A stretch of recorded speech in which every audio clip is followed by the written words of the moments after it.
আজকে রাতের 12টার দিকে আমি বাইরে বাথরুমে গেছিলাম। বাথরুমে বাইরানোর সময় গিয়াসউদ্দিন এবং রাসেল আমার পিছন থেকে মুখ চাপি ধরে।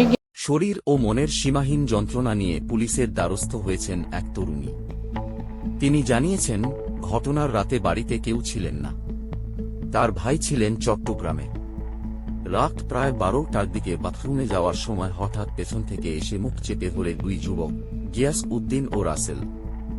অভিযোগে বলা হয়েছে, গিয়াস উদ্দিন তাঁকে ধর্ষণ করে, আর রাসেল সেই বিভীষিকাময় মুহূর্ত ভিডিও ধারণ করে। এমনকি গিয়াসের পর রাসেলও একই অপকর্ম করতে চেয়েছিল, তবে সুযোগ বুঝে তরুণী পালিয়ে যান। এরপর শুরু হয় আরেক ধরনের নিপীড়ন, ব্ল্যাকমেইল। রাস্তাঘাটে দেখা হলেই অভিযুক্তরা হুমকি দেয় ভিডিও ভাইরাল করে দেওয়ার। তাদের ভাষ্য, তরুণীর ভাইকে মাদকের মামলায় ফাঁসিয়ে দেওয়া হবে যদি মুখ খোলা হয়। বাবা মা বাড়িতে ফেরার পরেও মানসম্মানের ভয়ে কিছু বলেননি তরুণী। কিন্তু হুমকি ধমকি যখন মাত্রা ছাড়ায়, তখন বাধ্য হয়ে আইনের আশ্রয় নেন তিনি। তরুণীর ভাই জানান, ঘটনার পর থেকেই আমাদের পরিবার আতঙ্কে রয়েছে। আসামিরা এখনো গ্রেপ্তার হয়নি।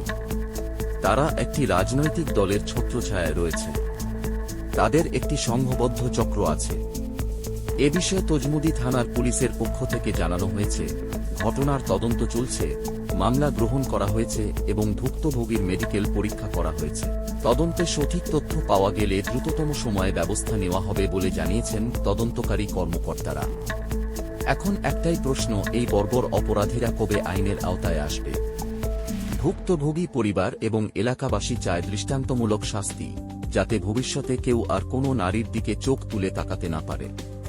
আরও আপডেট পেতে আমাদের চ্যানেলটি সাবস্ক্রাইব করুন।